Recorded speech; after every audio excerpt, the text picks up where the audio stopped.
الحمد لله الذي ليس كمثله شيء وهو السميع البصير المتعالى عن الشريك والشبيه والنظير. اما بعد فاعوذ بالله من الشيطان الرجيم. بسم الله الرحمن الرحيم. وذكر فإن الذكرى تنفع المؤمنين. صدق الله العظيم. وقال عليه الصلاة والسلام الدین النصیحہ او کما قال علیہ الصلاۃ والسلام. جتنے بھی مہینے ہیں وہ سارے اللہ ہی کے ہیں اور ہر مہینے کی اپنی فضیلت ہے. اس طرح بندہ چمن میں جاتا ہے نا تو چمن میں مختلف پھول ہوتے ہیں اور مختلف پھولوں کی اپنی اپنی خوشبوئیں ہوتی ہیں اور ان کے مختلف رنگ ہوتے ہیں. اب وہ سارے پھول بندہ ایک ہی جگہ ایک گلدستے میں رکھ لے تو اس گلدستے کی اپنی خوشبو ہوگی. تو ہر مہینے کی اپنی ایک فضیلت ہے. محرم، صفر، ربیع الاول، ربیع الثانی، جمادی الاول، جمادی الثانی، رجب، شعبان، رمضان، شوال، ذوالقعدہ، ذی الحج.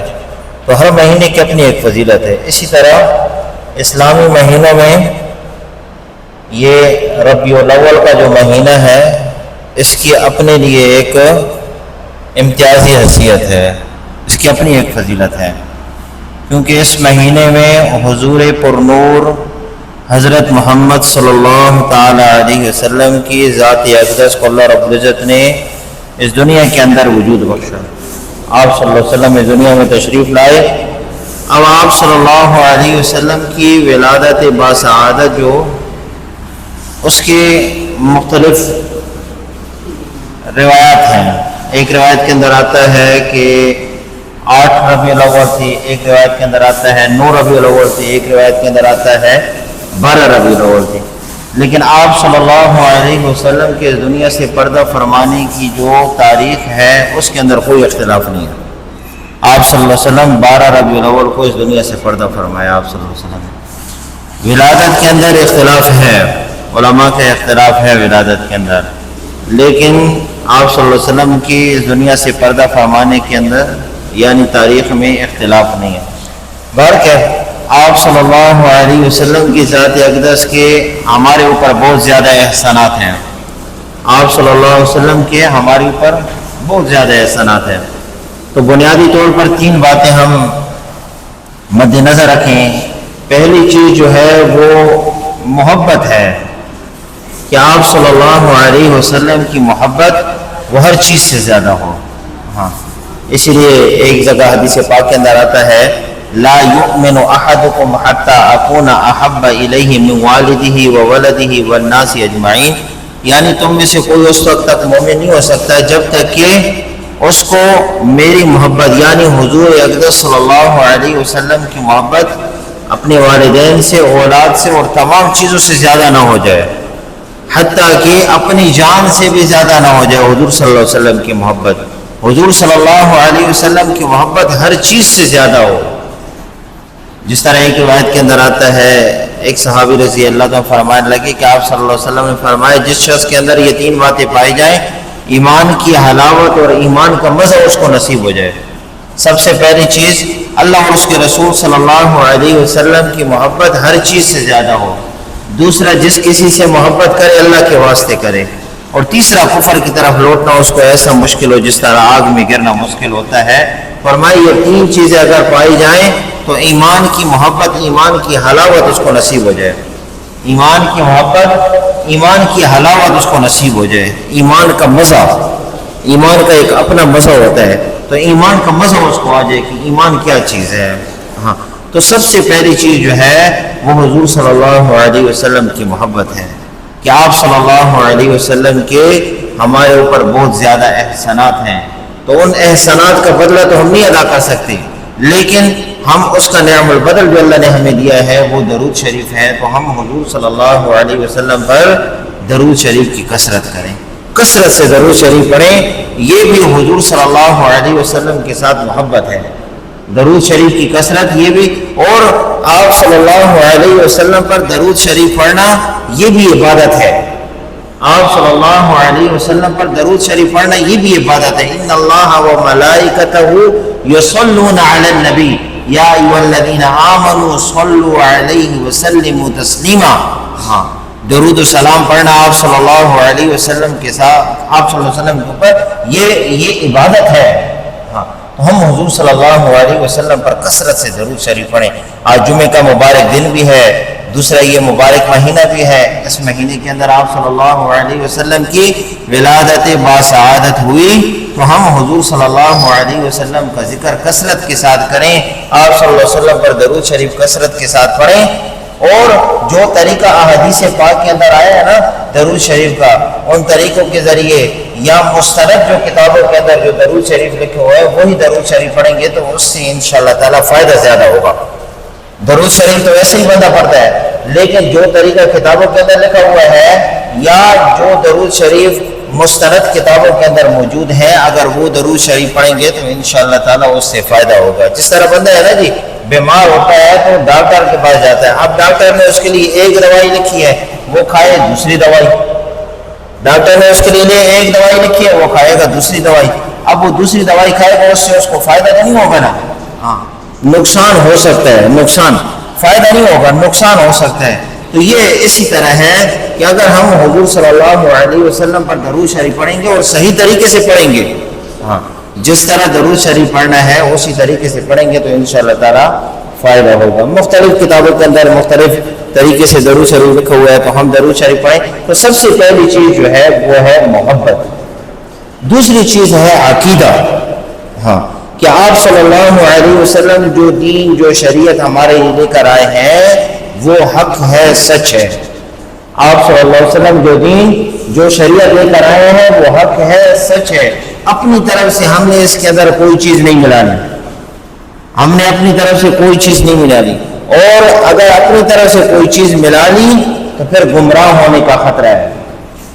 اپنی طرف سے اگر کوئی چیز میں جو چیز اگر ایک طریقہ ہے، ایک راستہ ہے، جیسے مثال کے طور پر ریل گاڑی ہے، ریل گاڑی اس کی اپنی جو ٹریک ہوتا ہے نا، ریلوے کی جو لائن ہوتی ہے، ریلوے لائن، اگر وہ ریل گاڑی ریلوے لائن پر چل رہی ہے تو وہ منزل تک پہنچ جائے گی. ریل گاڑی اگر ریلوے لائن پر چل رہی ہے تو وہ منزل تک پہنچ جائے گی. اور اگر وہ ریل گاڑی اپنی ریلوے لائن سے ہٹ گئی تو نقصان ہوگا، خود بھی اس کو نقصان ہوگا، ریل گاڑی بھی تباہ، اور اس کے اندر جو بیٹھنے والے جو پیسنجر ہیں، جو سواریاں ہیں، وہ سواریاں بھی ختم. ہاں تو خود اس کو بھی ایک اگر بندہ صحیح طریقے سے حضور صلی اللہ علیہ وسلم کے طریقوں پر صحیح طریقے سے چلے گا، ایک تو اس کو خود بھی فائدہ ہوگا، دوسرا اس کے ذریعے اور کوئی بھی اگر حضور صلی اللہ علیہ وسلم کے طریقوں پر چلیں گے تو اس کو بھی فائدہ. کیونکہ آپ صلی اللہ علیہ وسلم فرمائے، جس نے حدیث پاک کے اندر آتا ہے، مفہوم حدیث شریف کا ہے، جس نے اگر کوئی صحیح طریقہ رائج کیا تو اس طریقے کو جب تک کوئی دوسرا بندہ عمل کرے گا اس طریقے پر تو اس کو اس کا اجر ملتا رہے گا. اور اگر کوئی غلط طریقہ رائج کر لیا، کوئی غلط طریقہ شروع کر لیا تو جب تک دوسرے بندے اس طریقے پر عمل کرتے رہیں گے اس کا نقصان اس کو تو خود بھی ہوگا، جس نے رائج کیا اس کو بھی اس کا نقصان ہوگا.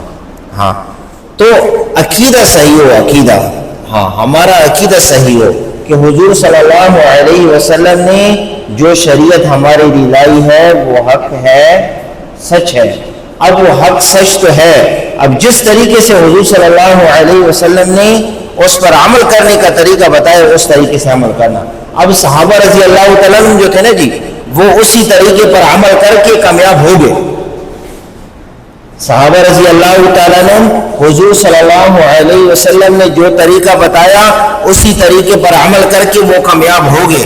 اب ہمارے لیے قیامت کی صبح تک آنے والے جتنے بھی لوگ ہیں ان کے لیے بھی جو طریقہ حضور صلی اللہ علیہ وسلم نے بتایا، صحابہ نے اس پر عمل کیا، صحابہ رضی اللہ تعالیٰ عنہ تو کامیاب ہو گئے. اب ہم جب صحابہ رضی اللہ تعالیٰ عنہ کے طریقے پر چلیں گے، کیونکہ وہ حضور صلی اللہ علیہ وسلم کے طریقے پر چل رہے ہیں، ہم ان کے طریقے پر چلیں گے تو ہم بھی کامیاب ہو جائیں گے. کیونکہ آپ صلی اللہ علیہ وسلم فرمایا، اصحابی کالنجوم فبأیہم اقتدیتم اہتدیتم، میرے صحابہ ستاروں کے مانند ہیں، جو جس کی اتباع کرے گا منزل کو پائے گا. لقد کان لکم فی رسول اللہ اسوۃ حسنہ، تمہارے لیے زندگی گزارنے کا جو بہترین نمونہ ہے نا جی، وہ حضور صلی اللہ علیہ وسلم کی زندگی ہے، حضور صلی اللہ علیہ وسلم کا طریقہ ہے۔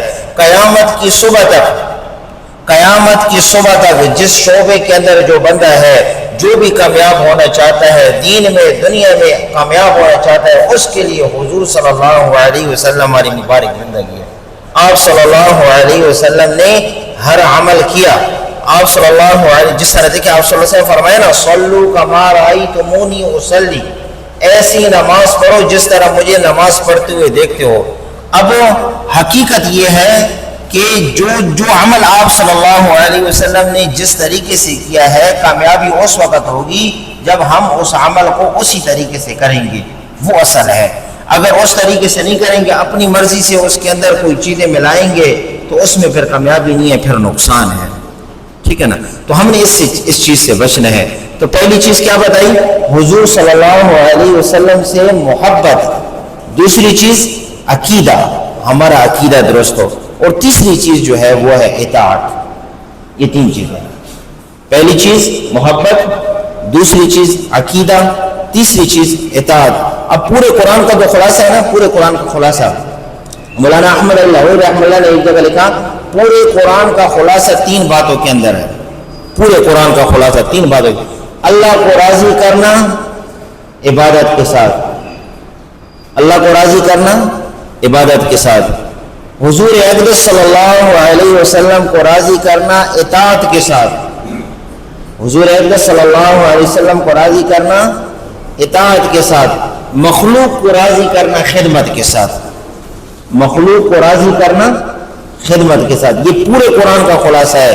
اور ایک جگہ کا پورے قرآن کا خلاصہ سورہ فاتحہ کے اندر ہے، پورے قرآن کا خلاصہ سورہ فاتحہ کے اندر ہے۔